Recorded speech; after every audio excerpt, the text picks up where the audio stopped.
এই জায়গাটা কিন্তু বেশ, এখানে ইচ্ছে হলেই একটা রূপকথার গল্পের সেট বানিয়ে শুট করে ফেলা যায়।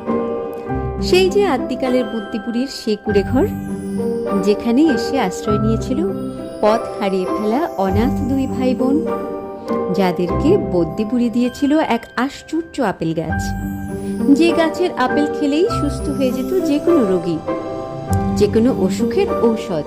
আর সেই গাছ দিয়ে মানুষের চিকিৎসা করতে করতে সেই দুই ভাই বোন একেবারে পৌঁছে গিয়েছিল রাজদরবারে। দারুণ মজার একটা গল্প ছিল, ছোটবেলায় পড়েছিলাম, কোনো একটা বিদেশি রূপকথার অবলম্বনে লেখা হয়েছিল বইটা। আমার খুব ইচ্ছে আছে রূপকথার সিরিজ নিয়ে ছোটদের জন্য একটা ধারাবাহিক বানানোর। নানান কাজ করে করে এই ইচ্ছেটাকে আর বাস্তবায়ন করা হয় না।